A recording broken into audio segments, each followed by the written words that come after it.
There's been some new developments in the Michael Vaughan case. A woman's been arrested, there's been digging up in a yard only minutes away from Michael's house, and there's been a name that's been brought up that I question, is it fictitious or is this person real? So now, let's get into it. An arrest was made recently on November 11th in the Michael Vaughan case. Little Michael Monkey Vaughan has been missing since July of 2021 from a small town called Fruitland, Idaho.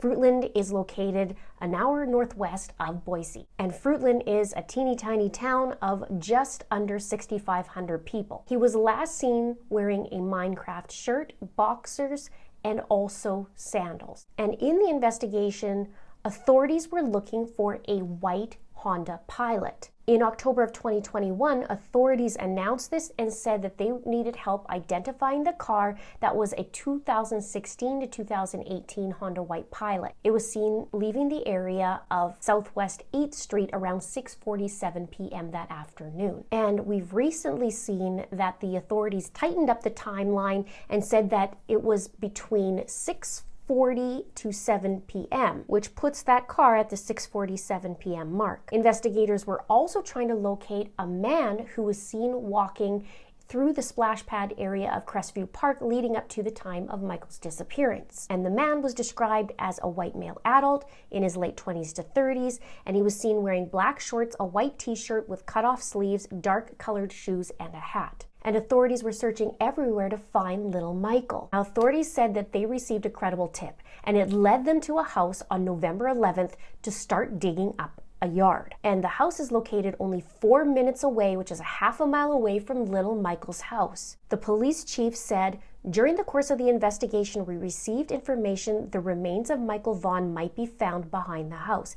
As a result, we obtained a search warrant. We have not found anything yet, but we will continue to excavate in hopes of finding his remains." So the fence was taken apart so that the backhoe can go in and start digging up the yard. The authorities said that they wouldn't stop until the entire yard was completed, and they said that it would be 3 to 4 feet deep. It was reported that they were putting the dirt in the dumpsters and that they were going to take it away and analyze it at a different location. They also brought in cadaver dogs. Now, as of the time of this recording, they are still searching the property, and it's said that they are now also using smaller instruments to help dig up the yard, and also they're moving it into the house and starting to search the house and process it. They still believe that Michael is on that property. Now, we're going to go more details about this in a minute, but let's get to the woman who was arrested first. Her name is Sarah Wondra. She's 35 years old, and she's married to a guy named Stacy Wondra, who also lives in the home. Now, according to records, they do not own the home, and she was charged with failure to report a death. Now, according to court documents, it said that police forced entry on November 11th on Friday night at 9:30 p.m.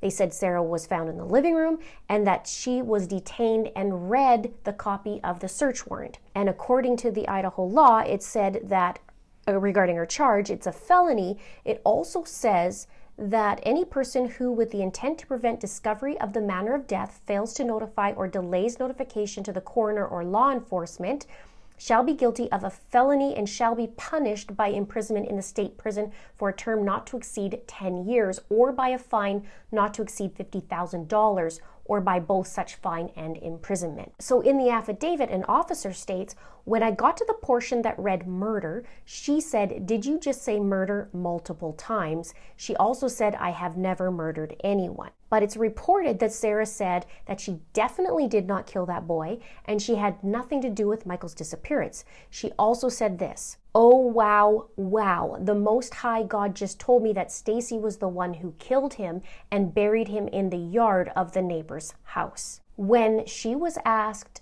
by police where Michael was, she said that her husband Stacy buried him in the backyard by the shed, but he wasn't the one who actually killed him.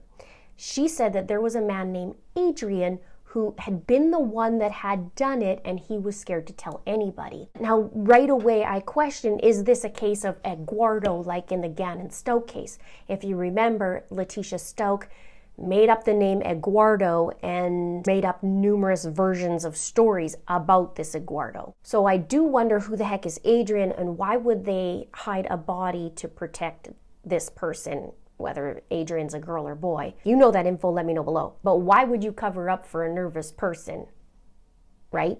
Now, also according to reports that there was a part of the yard that they hand dug based on information received from Stacy, Sarah's husband. And also according to the affidavit, Sarah told the police, God just told me that Stacy was the one who did it. And she said she knew the body was in the neighbor's yard because she said, that's what Stacy just told me. Then she corrects herself and then said, that's what God had told her. Police Chief Huff said, our investigation determined Sarah Wondra may have had knowledge of Michael's death and failed to report it. We do not believe she's the only person that has knowledge of this, and we will be seeking out those people who could possibly be connected. And reports are saying as of today that Sarah isn't cooperating. Now, Sarah has a little colorful past. From April 13th, 2022, it said that she had charges of aggravated assault, unlawful possession of a weapon, destruction and alteration or concealment of evidence, possession of controlled substance, and battery. Now, when I went on a little hunt for her Facebook profiles, there were two of them that I found. She seems a little bit off, in my opinion. And one of them was, and as soon as I opened it up, I thought, oh boy, here we go, we have another Lori. She was very active for bits of time. Some were just constantly in one day. I think it was October of 2021, I believe it was. But it was interesting to see what kind of content she put on there. And I came across even her TikTok account, and one of them, she had a post, and it kind of bothered me. Well, it did bother me. And you can chime in below and let me know what you thought, but this is what it says. Food for thought. Would you give up your dog or cat's life to save your enemy's life? I've been deeply reminded today about how much more we are worth than animals, and yet I bet everyone who really owns those pets would be hesitant or even be like, no way to letting their pets die to save a real enemy. Yet God gave his only son, someone closer than an animal, your own flesh and blood, deeper than any animal could ever be to us, while we were still yet real enemies to God. He did this for us.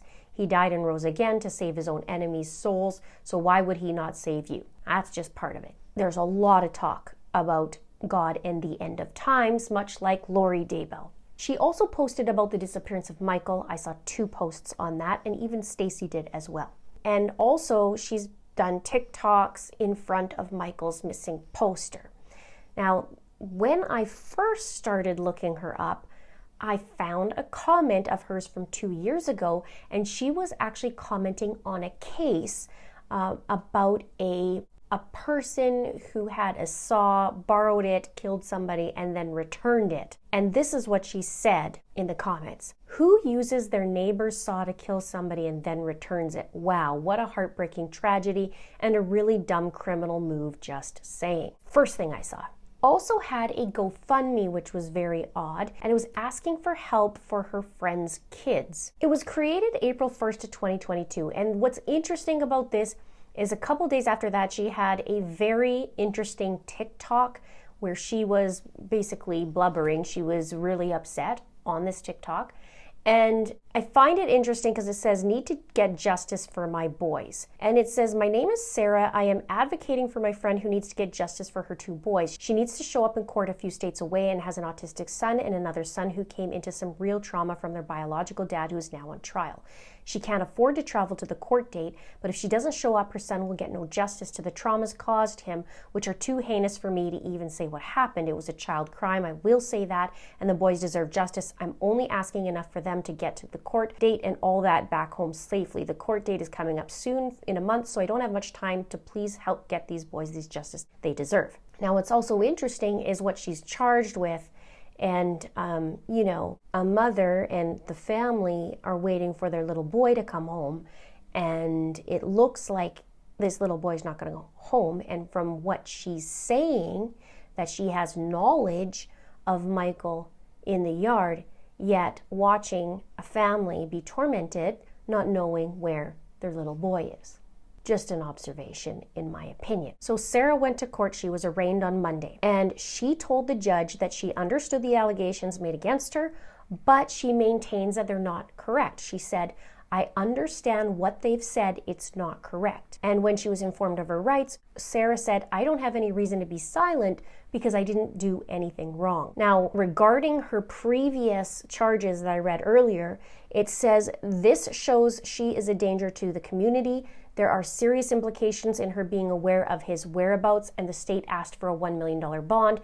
She ended up getting a $500,000 bond. And if she bonds out of jail, she also has to be wearing a GPS monitoring device." Sarah is scheduled to go back to court on November 21st at 10 a.m. Mountain Time, and the following day also on November 22nd at 9 a.m. And the state asked the judge if they could seal the probable cause affidavit. They said because of the concern over the impact it would have on the investigation. So the judge granted that they seal this affidavit, and they said that there are risks to harm of persons should that information be released. The court also ordered a competency evaluation for Sarah, so hopefully we'll find out soon about that. Could take a while. And now as for the family, they are dealing with some horrific news, and they are asking for privacy and support. To report any tips, you can do that and email at findmichael@fruitland.org or call the Fruitland Police at 208-642-6006. You can check out my playlist right here, more on Michael Monkey Vaughan. Thank you so much for watching. We'll see you soon.